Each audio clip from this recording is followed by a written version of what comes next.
hide behind the cloak. And if you stay in the mist, you gon' be soaked. So listen up, cause this hair of the dog, what's real, what ain't? Is this the fog or smog? Cause there's a difference when you breathe it in. So don't let the corporate media take you for a spin.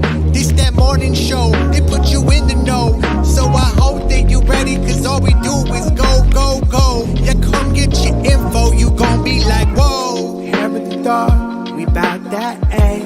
We in the zone, we out here, yeah. Spitting the facts. Good morning, everyone. Welcome to Hair of the Dog. I'm Andy Kennedy, and just like to start out by apologizing for Monday. We were all set to go for a show, but there was a pretty nasty windstorm blew through southern Ontario, and believe that 1/5 of the province was knocked out. The electricity was knocked out.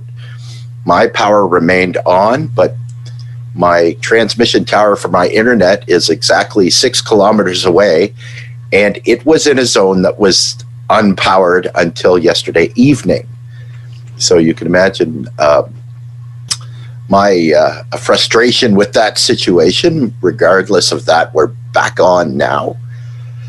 I'm not going to be flippant about the fact that it's Wednesday and make a joke about it, because we have a very serious show today.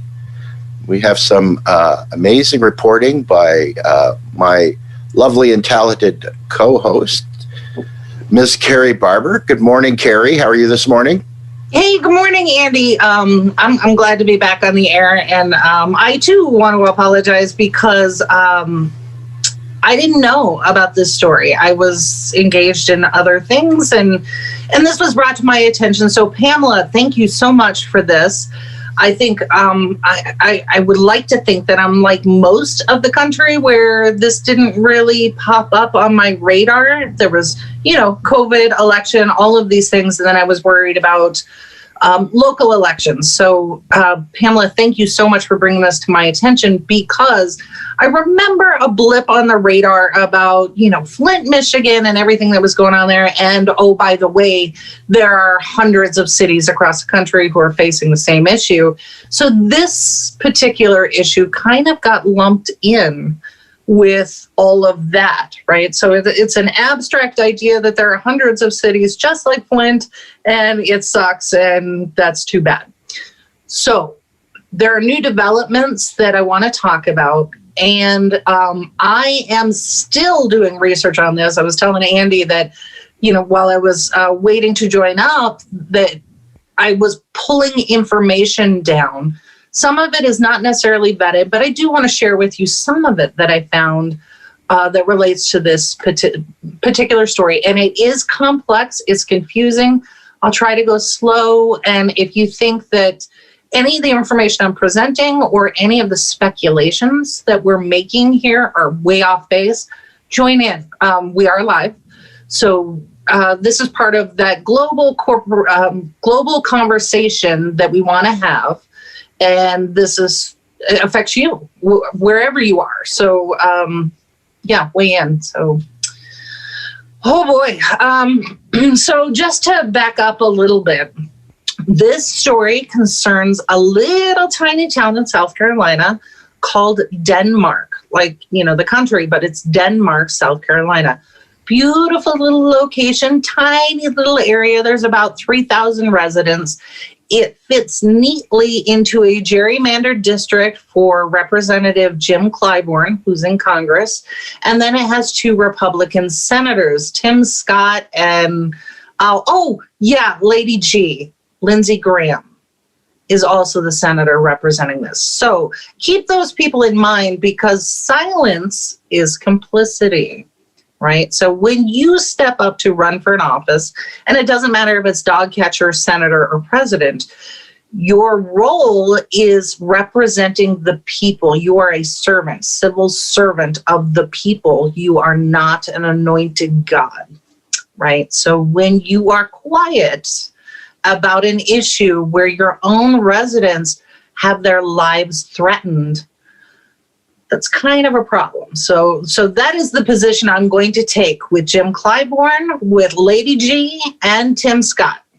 Okay, so just so we're fair on that, to me, this is a bipartisan issue. And especially we're going to get into a conversation about morality in this particular district. Where do your morals fall? And that's going to be important later. So here's the gist of the story. And I'm not going to do this well. We invited Bakari Sellers on the show this morning. Hopefully he gets time out of his schedule to join us. May happen. We'll all be delighted and surprised. But he is integral to this story, and he was a former representative. He lives in Denmark, South Carolina, so he is so close to this and can articulate the issues very well. He's also leading a class action lawsuit because of this issue, and I'm going to come back to that, why they're doing a class action lawsuit, right? So in this little town of Denmark, like most cities across the country, we have not invested in our infrastructure. So you have these 50, 100-year-old pipes that are bringing municipal water in that, you know, they're metal pipes. They're going to have lead in them. They're going to have other contaminants, algae growth, things like this. So when we don't invest in our infrastructure, and we call that socialism, we don't use public money for public good, then the problem gets worse and worse and worse. And we just kick the can down the road. So when we keep saying smaller government, and we mean federal and local, this is the natural result. Okay, so when I left Illinois, there was this little tiny municipality just northwest of me where one of my friends lives. They had the same issue with their water, and there was no funding. And it came to a point where they were having so many boil orders. This is where there's contaminant in the water, that it was becoming a liability issue where even the state was like, okay, guys, you got to do it. So what happened is they passed that cost off to the residents. So she is paying 10 times for her water bill every month compared to what I was paying. So they put that cost off on the people rather than the shared cost and responsibility at a state and federal level. She paid just as much taxes as I did, state, local, and federal, but now she was paying more, right? So somebody always pays. And that is the situation that we're seeing across the country. When we say smaller government, don't invest those funds, bootstraps. What we're saying is we're going to defer that cost to the people, the individual residents, and make them pay for it, because who gives a shit about them, right? Yes, absolutely. And I think that it's also just mind-numbing that when you think about it, in a neoliberal society that we have, that the reason that these decisions ultimately are made, and you just have to follow the money, is that somebody is making money hand over fist in a position that they get to do that. And when these decisions happen, you turn around and who pays for that, right? In either financial costs or health costs. Oh, that's absolutely right. So same thing goes to, we're in a global pandemic, and we have effectively said to our national population, you're on your own, because we don't have a national health care program. It's not e pluribus unum, it's you're on your own. So it's that same mentality, that neoliberal mentality, where we must drive towards corporate profits. We privatize the profits, and all the risk and all the costs and all the death and misery must go to the public. Right. So this is what this story is to me. And we have covered extensively the Flint issue. And we have this 3-part series that we did on the ETO cover up in Chicago. And to Andy, to your point, we keep seeing this over and over and over again. It's not red team, blue team. It's a bipartisan effort to keep this quiet and keep the profits rolling, right? So in Flint, the lesson that we learned there was you had this if you've ever been to Flint, aside from the smell and what's going on there because of the chemical issues, it's beautiful. It's right along the river. It's an ideal location. Unfortunately, there were poor people and Black people, people of color who happen to inhabit it. So we got to get rid of them. And how do we do that, right? We make sure that they're getting sick and we don't do anything about it. And then we accelerate by law the foreclosure process so that if they don't pay their water bill, and they've got one of the highest water bills in the entire country, if they don't pay their water bill, that is grounds for foreclosure. And we fast track the foreclosure process and allow people from all over the country, investors, to buy those homes so that we get rid of the undesirables, the unwashed masses. And when I say low income people in Flint, I'm talking about the national median average. We're not talking about people who are making $10,000 and $12,000 a year. We're talking about $32,000 to $55,000. That is the median income for the entire country. So please don't think that people in Flint are unlike you and I. They're exactly like us, right? I live in a state that has a median income of about $22,000 to $35,000, the entire state. Okay, so put that in context. So that was the lesson we were supposed to learn from Flint. We saw Obama go in there in 2016 and promise those people, promise them, I will not abandon you. And then he completely gaslit them with that drink of water. And then that was all we heard, right? And then we had some bit of action to hold people accountable from a legal standpoint. And what happened? It disappeared. It's gone, right? It's performative. And then in the Chicago issue, and I posted a link, it's a 3-part series. It's very complex. It's a long read, but I tried to include a really nice infographic so you could see the timeline of what was happening. Here we had in Chicago, ethylene oxide, a gas was killing people, giving people cancer, outright killing them. And you had one state representative who he himself had had cancer and survived it, trying to help people, happened to be a Republican.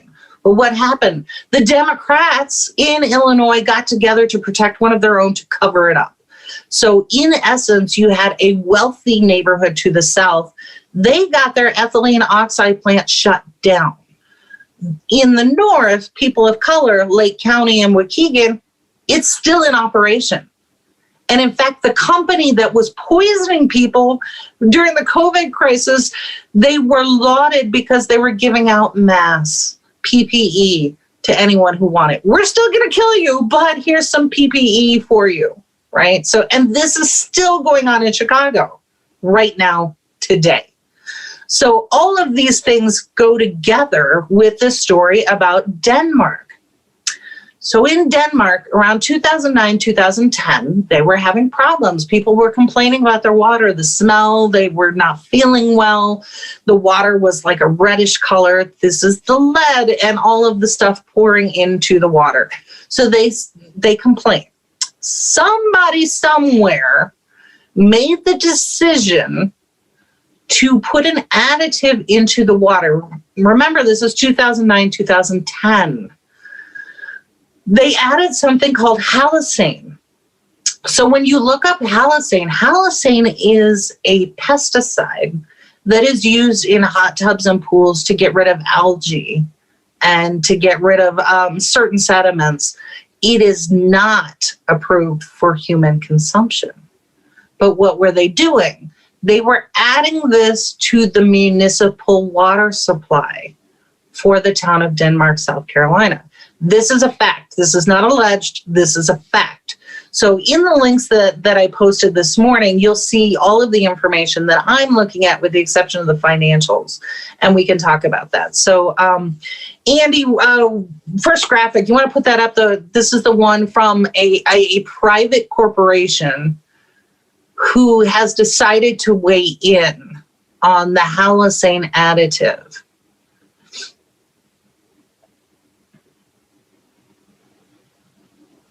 Is that up there? Okay.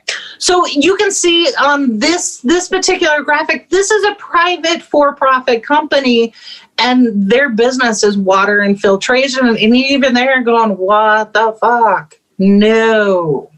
And here's what was startling to me. Here's this company who is trying to be responsible, who for whatever reason, I'm going to assume that they were so shocked and outraged by this, they decided to issue a public statement that they did not have to do. As of this morning, I was on the phone with Jim Clyburn's office and the two senators, and I cannot find a public statement from any of them regarding this issue. But here I was able to find a private company that had nothing to do with this, issuing a statement going, this is wrong. Okay, so when it comes to politics on Denmark, I found Tom Steyer when he was running for president, who visited Denmark and was so appalled, so egregiously appalled. I found Bernie Sanders, who went and handed out water and talked to the residents. I didn't find anything after that. So here again, we have politicians being performative, and the issue still continues. Remember, Tom Steyer and Bernie Sanders went there almost 2 years ago. It's 2020, and this is still going on there, okay? Nobody's been held accountable. I can't find an arrest record. I can't find any type of legal ramifications or accountability on any of this. If you found it and I didn't, kudos, post it, let's talk about it. I would love to see something. But instead, we are left with a company who is so outraged by what is happening, they were moved to put this statement on their website. That's amazing to me. So, so on this graphic here, I want you to recognize, so 2 years ago, CNN broke the story because of the political campaigns and things that was going on. But in this particular graphic, I think what's important here is we have, I'm sorry, I'm going to keep turning away from the camera. I know it's rude, but I want to make sure that I get this information right. So when this issue got bubbled up, because CNN covered it because Tom Steyer and Bernie Sanders were campaigning through there, the municipality said, oh, wait, it's not us. We left this to an organization that has national certifications, right? Everyone's familiar with Underwriter Labs, because when you plug in something electronic, it's certified by Underwriter Labs. This organization is very similar. They work with chemicals and things like this. So what the municipality was saying was, this certification company said that it was okay, so we are absolved of it. And when you go to this certification company, this NSF, they on their website say we adhere to the policies and regulations required by the FDA, right? So here we've got passing the buck on accountability. But when it comes to somebody who is in charge of your roads, your water, security, the buck stops there, right? You can't put it off on, oh, we used a certification company to do this.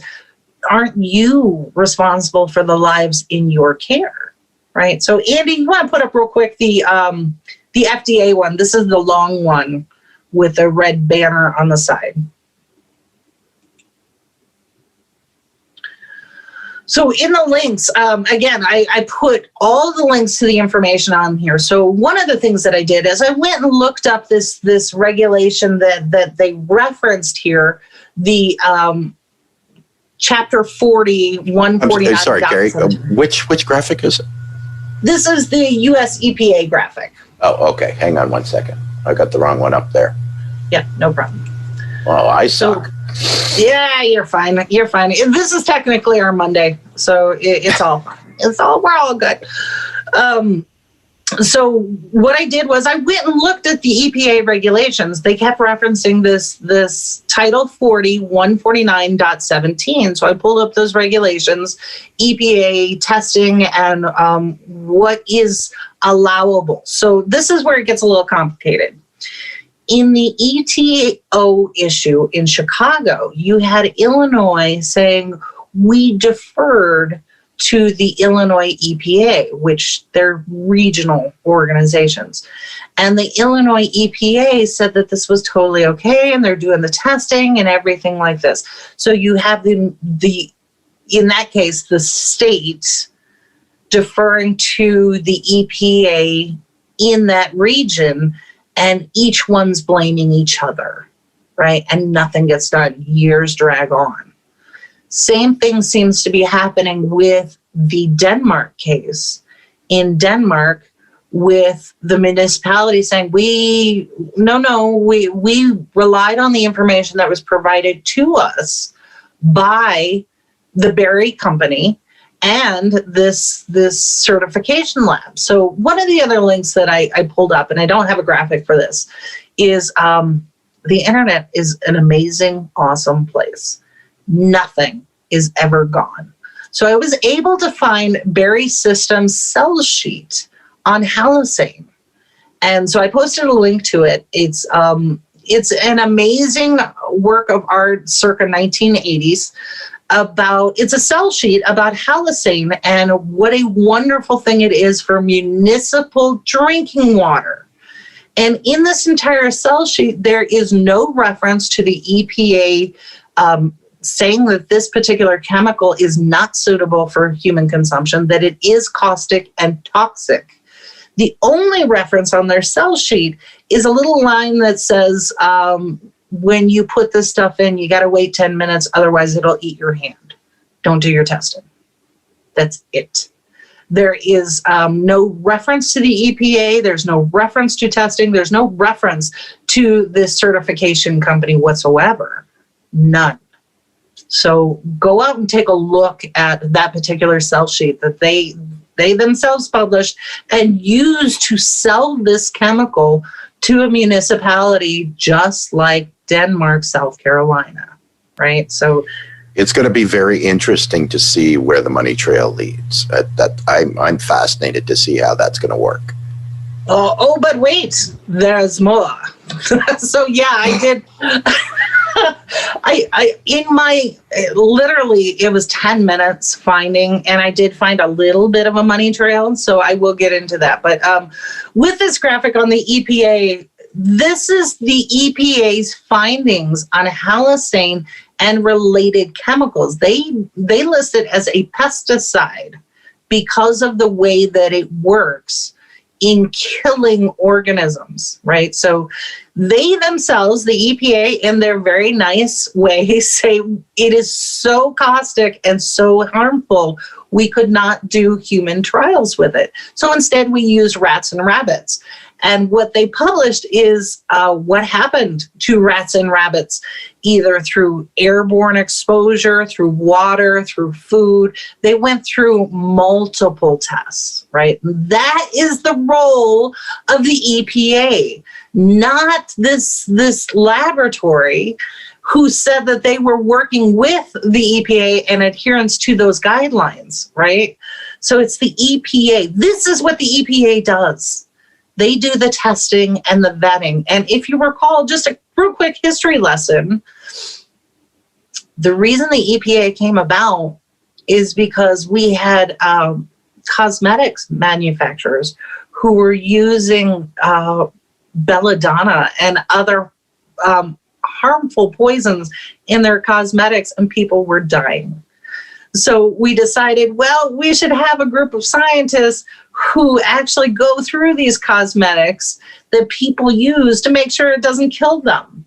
And that is where the EPA came from. This is us, e pluribus unum, getting together saying, yeah, let's have some group of experts do some science and protect the consumer. And I got to tell you, in my career working as a consultant for pharmaceutical companies, for various companies for consumer goods, the EPA standards is the gold standard worldwide. So what you will see in regulatory documents when it comes to vetting of medications, cosmetics, lotions, shampoos, all of the products that you use that touch your skin that you might come in contact with, around the world in different countries, from France to Denmark to the UK, everywhere they say, if the US EPA approves this, we're good, right? So that is the purpose of the EPA. So here we have very clearly the EPA saying, don't use this shit on people. It's not for consumption. So what did they do? This municipality used it on people. Not for a year, not one-time accident, every month for 10 years.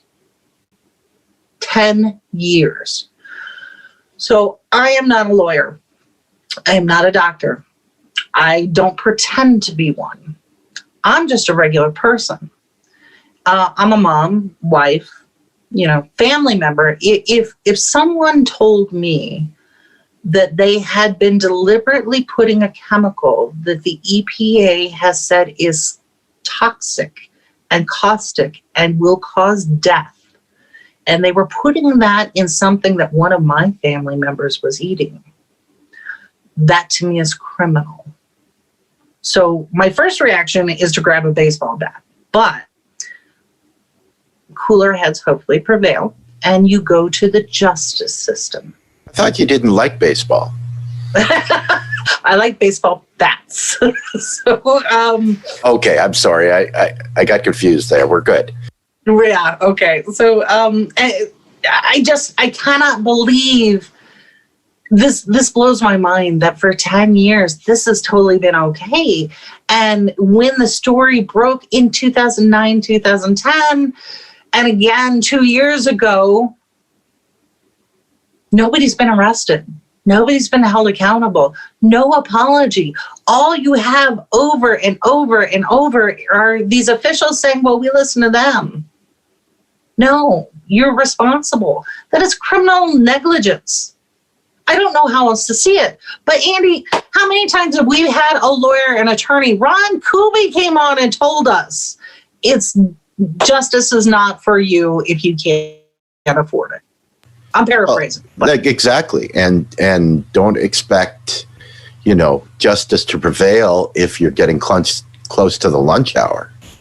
Right? That feels to me like what is actually happening to these poor people. And none of them have the finances, the wherewithal to actually bring a lawsuit. So what I was happy to see was Bakari Sellers. I'm going back to Bakari. He was a state representative. He actually lives in Denmark. He and his law firm have organized a class action lawsuit.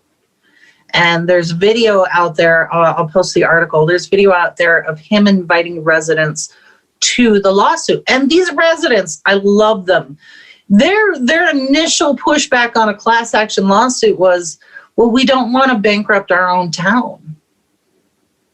So, we don't want to have Denmark be bankrupted, so now we lose all our city services. So here are people who are committed to community.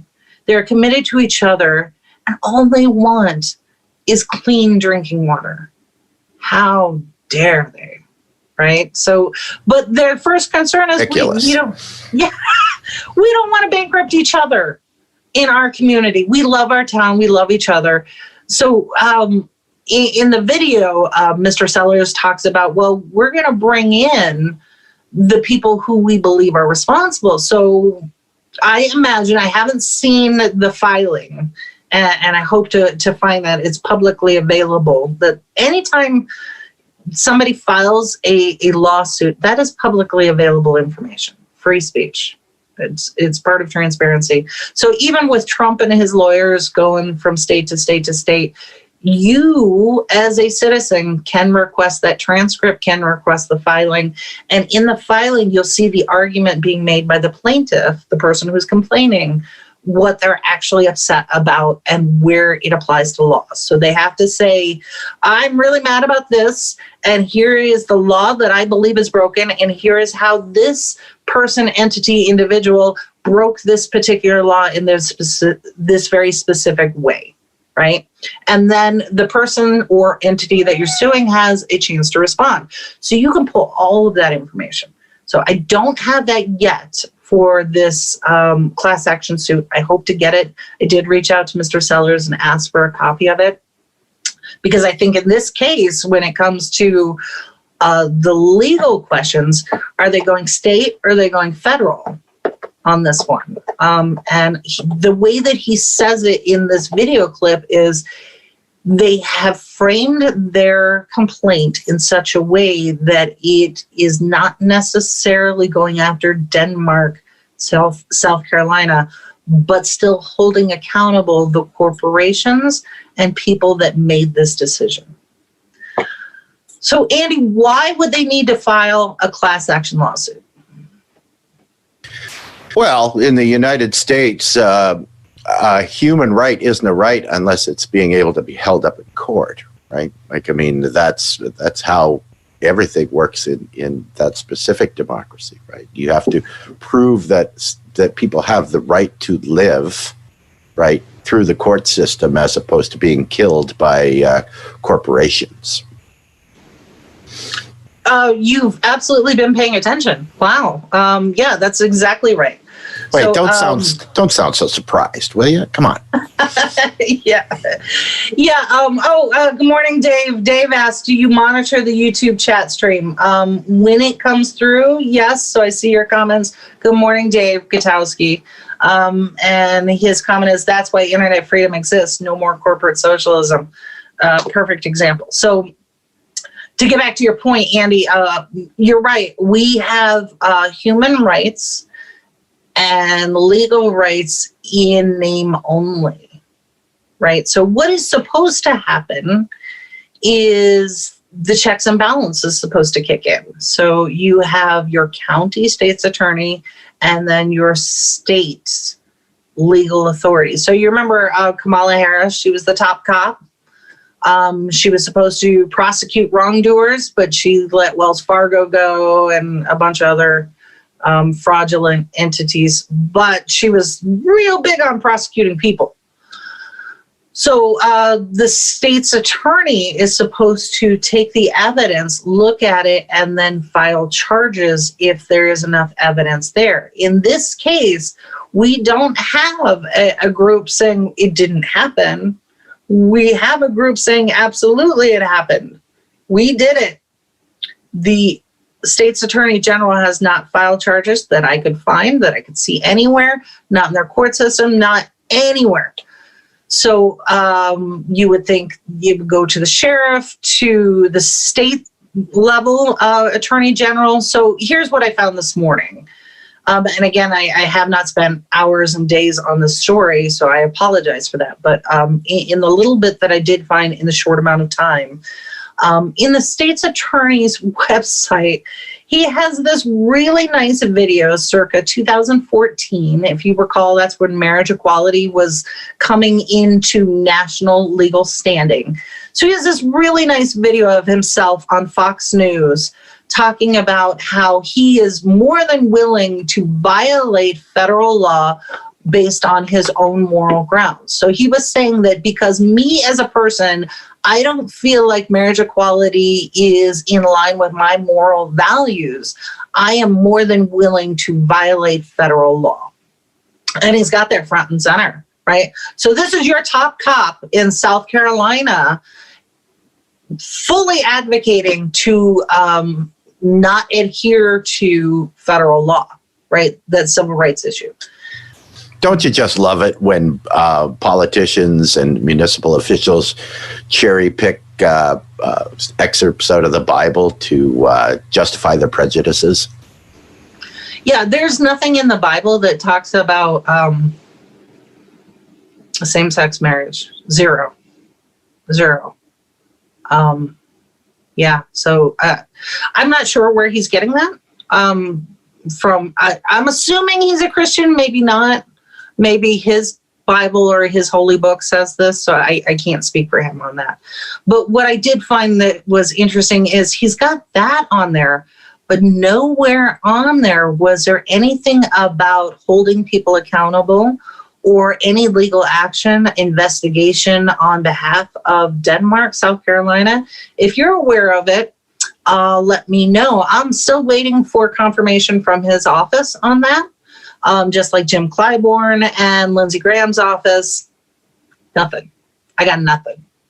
So I am hoping that that I've missed it.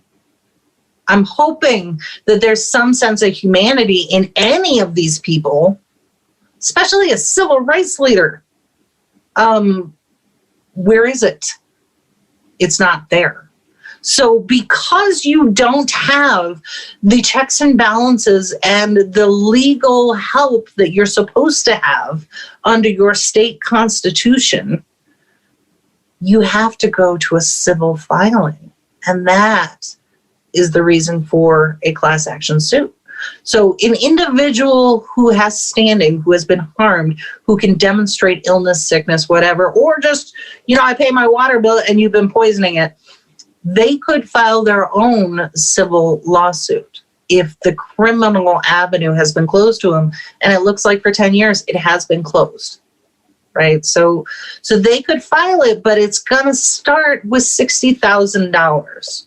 Guaranteed off the top. And I don't care if you have a wonderful lawyer who's only charging $150, $200 an hour, $60,000. That's what it costs, right? And if we're talking about people across the country who can't afford $500 for an unplanned issue month to month, right?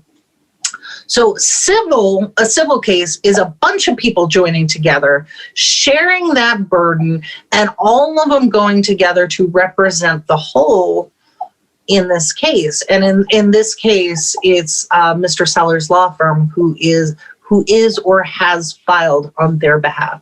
So when your checks and balances at the state constitution level fail, all you have is civil filing. That's it. That's it. So, and it's this gets legs, quote unquote, by people getting enraged by it, right? This is, and when we talk about why this happens and what the difference is between, the sounding board that was Flint when that all happened and why this has basically just been kept quiet for the most part, for as long as the story's been going on, right? It's, again, we look at, who's getting paid off to do this, right? And can this be used as a political tool, to blame minorities or whatever, in that political environment? And the answer is no, right? And so if you don't believe that this is a story, that this isn't happening, right? Those people that live in Flint, like we're moving on to about 6 years since this story first came out, and those people are still dealing with unfit water, right? All of that happened, and everything that was going on with that is still going on. Right? These are huge stories. These are huge revelations that have to go out there, but you can't depend on mainstream media because it doesn't fit the elitist narrative that we want people to see, or that they want people to see, right? And that's very troubling. Well, yeah. So in corporate media's defense, you did have CNN talk about it 2 years ago. I couldn't find anything sooner, but in their defense, and I hate to defend corporate media, nothing new has happened, really. So from when they broke the story because of Tom Steyer and Bernie Sanders, very little movement on this at all, other than now you have this class action lawsuit brewing, right? So this is where it's totally depressing, because on the backdrop we still have this pandemic, and from the right we hear, and I just had this conversation with a batshit crazy woman who's literally named Karen, where she was trying to say, well, people die every day. People die every day. What's the big deal? And my response is, who hurt you so badly that you no longer have any empathy or sense of humanity to think that way. We have 250,000 people who died and didn't need to. And that's just in this country. They did not need to die, right? So it's an abstract number. And I think that's the problem people have. We have the military-industrial complex to thank for acceptable losses. Right, yeah. So you and I were talking before we started streaming, and this is part of why we were late. Andy and I always get in these conversations, which are, to me, really interesting. But we brought up the point, and we discussed it. Remember 9/11, never forget. And we lost about 3,000 people, right? My own family member, my dad was at the Pentagon that day. I remember it, all of it. And we went to war and killed 1 million people over it, wrong country, but it's neither here nor there. With the pandemic, it is not enough to even get a sniff for a national health care plan from people in Congress who today are getting platinum level insurance coverage on your dime. We don't call that socialism. We only call it socialism when we talk about extending care to all of us with our public money, right? So 250,000 people, regular folks, it's totally okay that those people die. But the 3,000 on 9/11, that's justification to go to war. So I was a little flipped when I made this comment before we went on the air, but it's kind of true. If the people of Denmark, South Carolina declare war on North Carolina, they'll get their new water supply. I guarantee it. So that's all you need to do, apparently, is declare war on somebody. Say this isn't just, pick somebody. Doesn't even have to be the right person. Just pick somebody, declare war, and then you just start arming up. And even if it's performative, do your little Civil War reenactment, whatever. But just you're gonna get the news media, and maybe you'll get some support, right? So you got to go to war. And that is how you're going to get at least some funding. I mean, this is a town of 3,000 people. It's much smaller than Flint. It can't be that expensive to replace their water supply. But you see these news stories where people have to drive 29 miles to get water, or they have to spend their own money on top of paying their water bill to go get drinkable water. Not to mention the health issues and everything else that they have had to bear the cost for themselves. And also not to mention the fact that if they don't pay their water bill, it's a reason for them to get evicted. Right? Well, and that's one of the things that I was trying to track down. I mean, is this another redistribution of wealth, right? Like we saw in Flint. In Flint, we want those people out of there, and we want to own their properties and resell them and profit from them, because, at a certain point, toxic capitalism has to start eating itself. So this is where regulations come in, and that's all progressivism is can we get some meaningful regulation?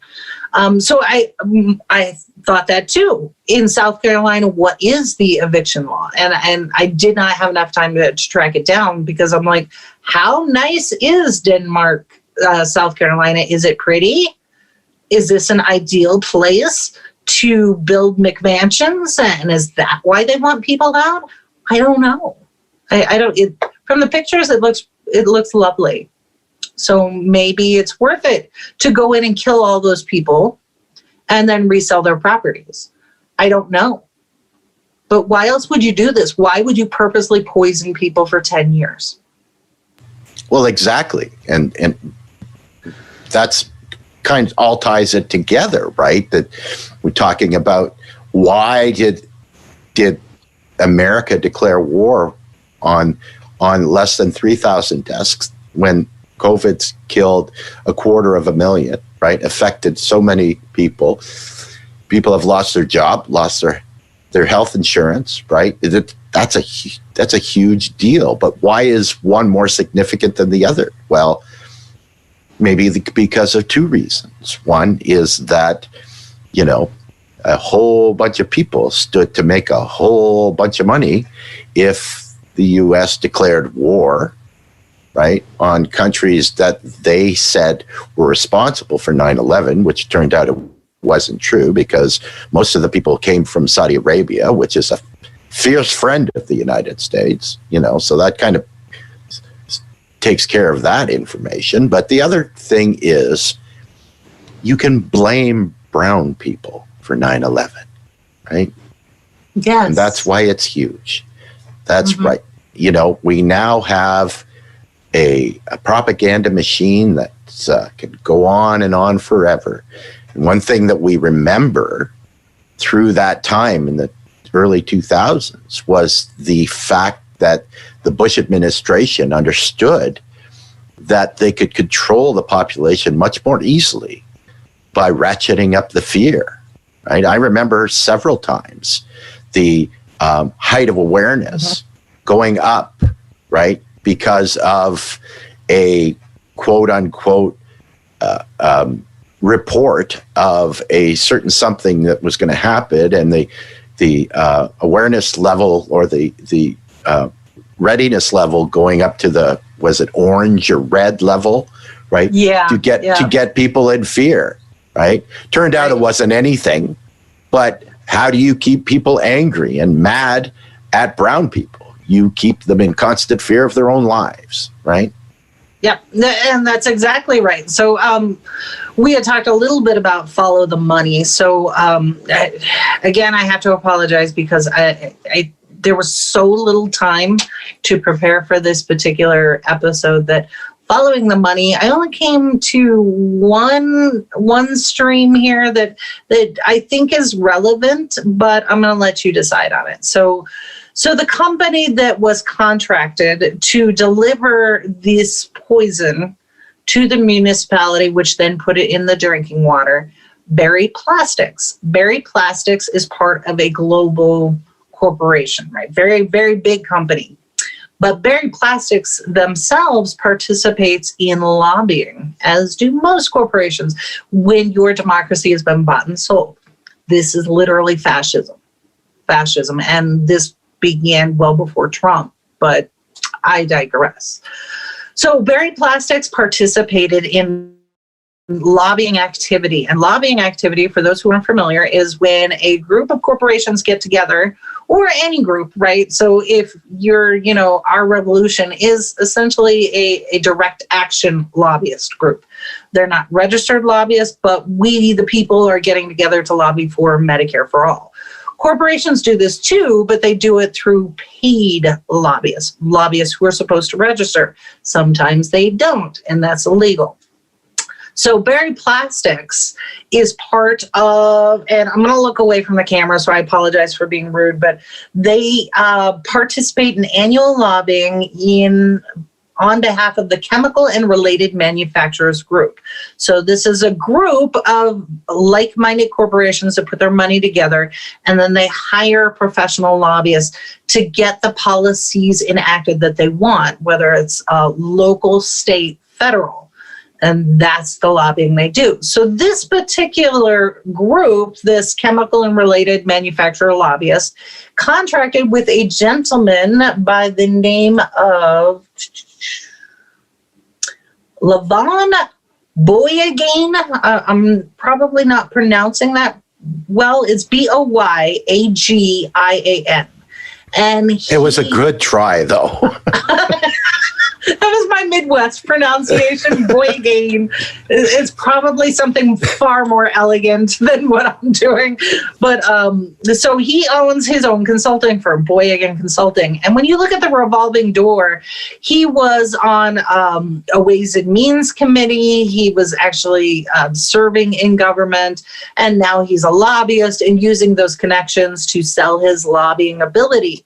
One of the ways that he lobbies is he spent like $64,000 trying to woo a group known as the Mayors and Commissioners Coalition. So this is at a state and local level. This is where he operates.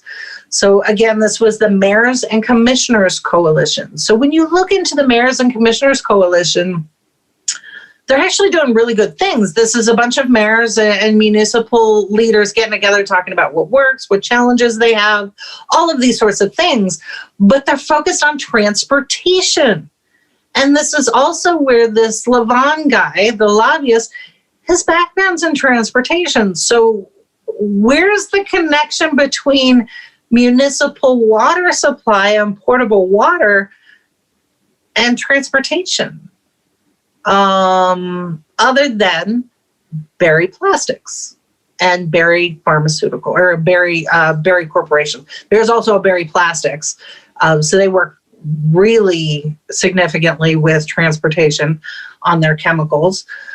But apparently they're also delivering solutions for municipal water supplies. So in my head, I don't have the facts to back this up, but in my head, I can see how these conversations go, especially when you're spending money to woo these municipalities. And this is pre-COVID. So you get them all together for these conferences and you're talking about this and that. And oh, by the way, oh, you're having what? Here's this company, Berry, who does this. You might want to talk to them and then introduce Berry in their sales sheets. And we're going to have this really nice kickback deal. And, Dave Gutowski, I think when we had him on, and we need to have him on again, was talking about this with internet freedom. When you have Comcast and you look at your local town, village, whatever, they get a cut of your Comcast or AT&T internet bill. Right? So they become pimps for your service provider.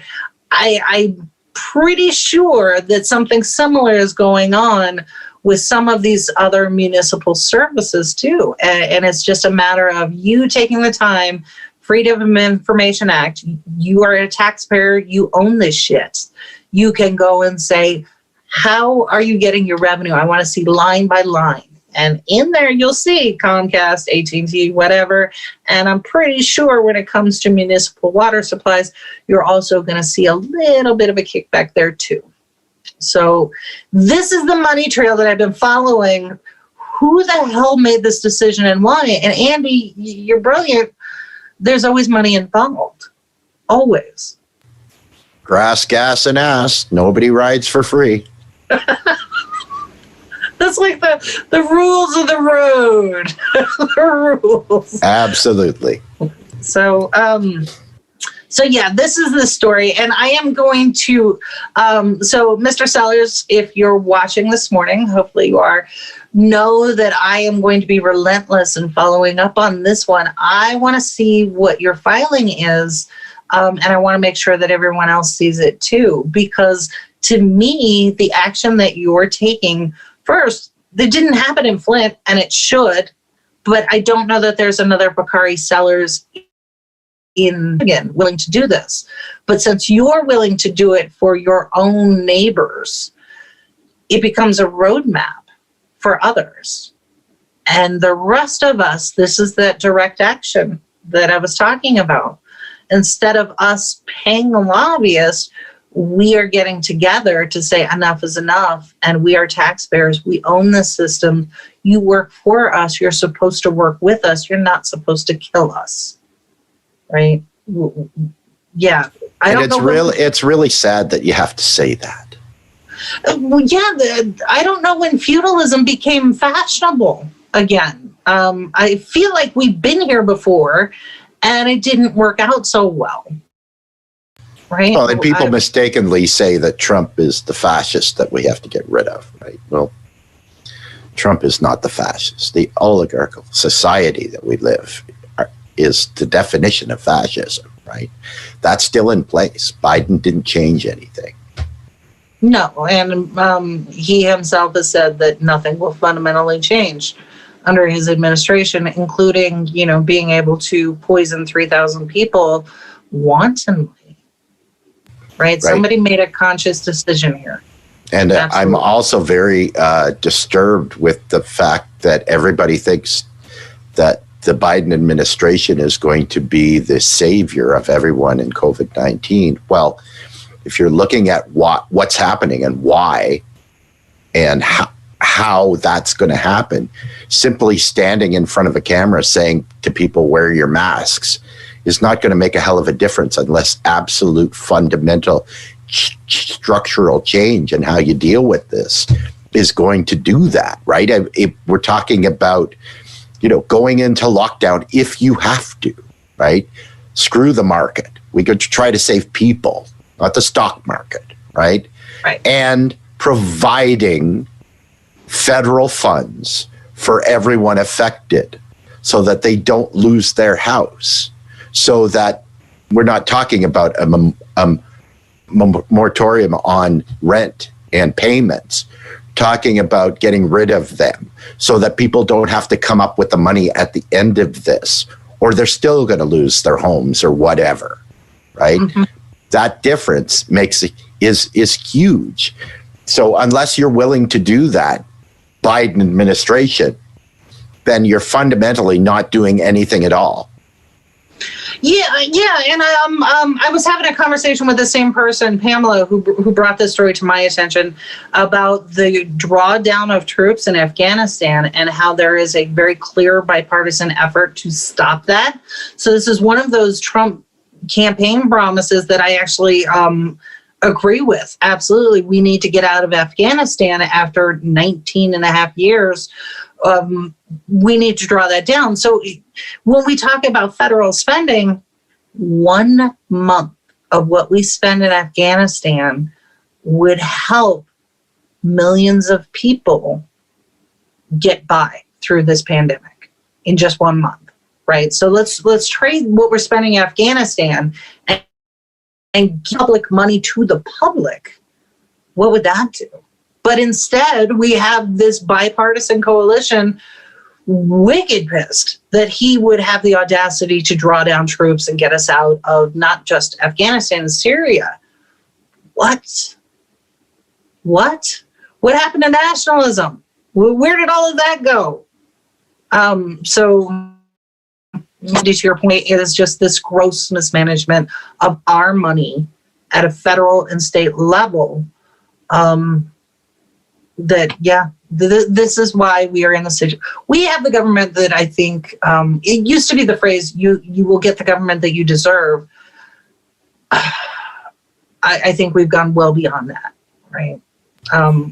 Yeah, and it's the regime change machine, right? That's now licking its lips because of the Democrats being back in power, right? With the war hawks and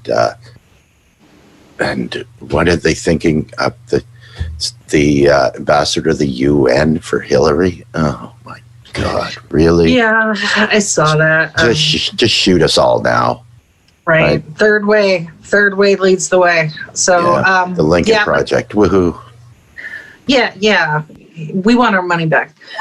So, okay, that's all I have for this morning. I'm gonna keep following up on this story, and I'm waiting for the statement from Representative Clybourne's office, from Lady G's office.